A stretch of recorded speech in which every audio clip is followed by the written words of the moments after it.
Hi, guys. Welcome back. Is everybody eager to hear what happens to Elizabeth? We are now about to read chapter 17. Elizabeth has a secret. A secret.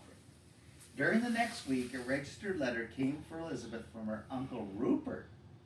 She opened it and stared in delight. There was a £10 note inside. £10, said Elizabeth in surprise. Oh, how kind of Uncle Rupert. She read her uncle's letter. He said that he had just heard that she had gone to school and had sent her money to buy some nice things to eat. A whole £10 note, said Elizabeth, hardly believing her eyes. I can buy heaps of things with that. I can buy Joan a lovely present. She went off to her bedroom to put the money into her purse. Plans began to form in her mind. Wonderful plans. Oh, said Elizabeth, sitting on her bed as she thought of the plans. What fun! I shall go down to the village and order a fine birthday cake for Joan. She will think it comes from her mother, and she will be so pleased. Elizabeth went on thinking, and I shall order the new book that Joan wants and send that through the post too, and I'll put a card in with love for mother. Then Joan won't be unhappy any more. The little girl thought these were marvelous plans. She didn't stop to think that Joan would find out sooner or later that the cake and the book were not from her mother. She just longed to give her friend a fine surprise. She couldn't ask Joan to come down to the village with her in case Joan found out what she was doing, so she asked Belinda. All right, said Belinda. I want to buy some stamps, so I'll go after tea with you. Don't spend your £2 all at once, Elizabeth. All that day, Elizabeth thought about the cake and the presents for Joan. She thought about them so much in the French class that Mademoiselle got cross with her. Elizabeth, 3 times I've asked you a question, and you sit there and smile and say, nothing, cried the French mistress, who was very short-tempered. Elizabeth jumped. She hadn't heard the questions at all. What was it you asked me, mademoiselle? She asked. This girl, she thinks she will make me repeat myself 100 times, cried mademoiselle, wagging her hands about in the funny way she had. You will listen to me properly for the rest of the lesson, Elizabeth, or else you will come to me for an extra half hour after tea. Gracious, thought Elizabeth, remembering that she wanted to go shopping after tea. I'd better stop dreaming and think of the French lesson.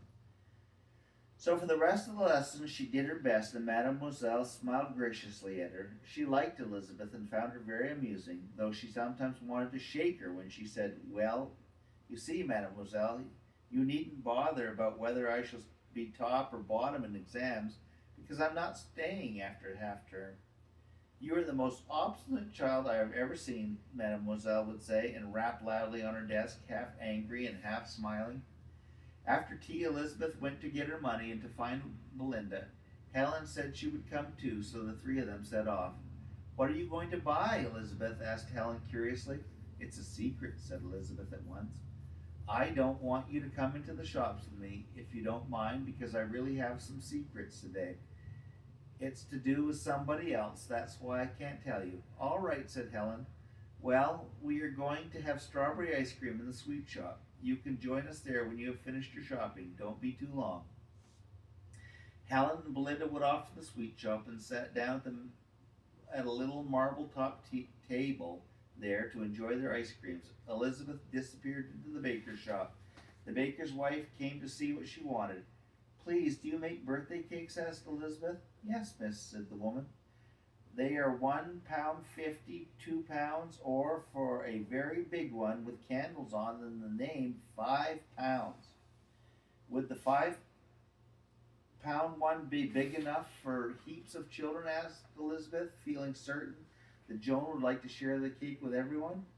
It would be big enough for the whole school, answered the woman, smiling. It's the size people often order for Whitleaf School. Oh, good, said Elizabeth. Well, will you make a cake like that for Friday? Put 11 candles on it, all different colors, and put a happy birthday for my darling Joan on it. Will there be enough room for all that, do you think? Oh, yes, said the woman. I'll decorate it with sugar flowers and make it really beautiful, and it shall have 2 layers of thick cream inside. I'll pay now, said Elizabeth. Oh, and will you please send it to Miss Joan Townsend?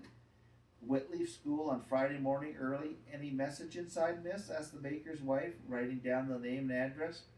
No, said Elizabeth. She took the £10 note out of her purse and was just giving it to the shopwoman when Nora came into the shop.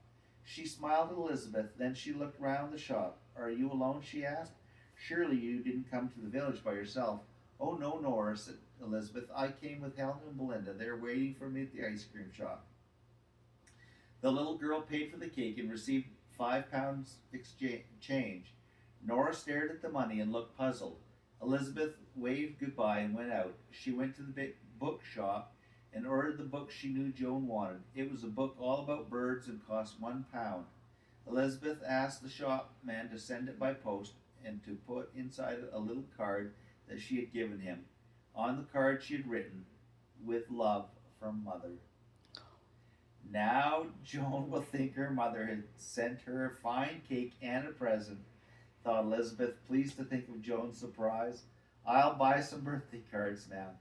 She brought 3 nice ones, and on one she wrote, "With love from Daddy." In the second she wrote, "With love from Mother." And in the last she wrote, "With love from Elizabeth," and added a row of kisses. She bought some stamps for them and put them safely in her pocket, ready to post on Thursday. Then she went to buy the handbag she had seen in the draper's shop. She had £4 left by that time, so she bought the red bag, paid for a red comb and a red handkerchief to put inside, and put the change into the little purse belonging to the bag. There was 50p change, and Elizabeth thought it would be fun to put that in too. Then she went to the ice cream shop. Helen and Belinda were there, tired of waiting for her. You have been a time, Elizabeth, said Helen. Whatever have you been doing? You can't possibly be so long spending only £2. And then for the first time Elizabeth remembered that all money had to be put into the school money box and asked for, and she had spent a whole £10 note that afternoon and hadn't even put a penny into the box. She frowned. Goodness, now what was she to do? How could she have forgotten?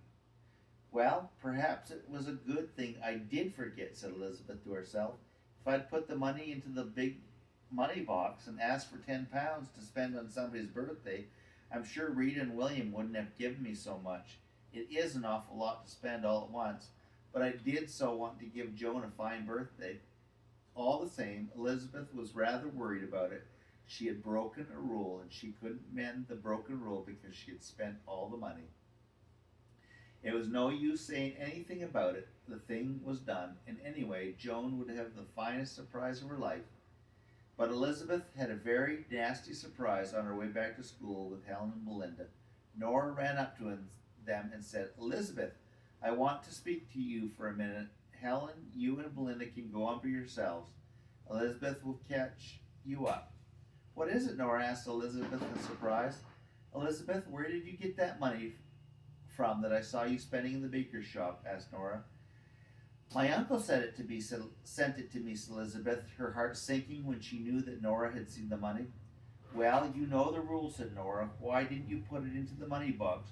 You knew you could have out what you wanted if you really needed it for something. I know, Nora, said Elizabeth in a small voice, but I forgot all about that till I spent the money. Really, I did. Spent all the money? Cried Nora in horror. What? A whole £10? Whatever did you spend it on? Elizabeth didn't answer. Nora grew angry. Elizabeth, you must tell me. Whatever could you have spent £10 on in such a little time? It's a real waste of money. It wasn't, said Elizabeth sulkily. Please don't ask me any more, Nora. I can't tell you what I spent the money on. It's a secret. You're a very naughty girl, said Nora.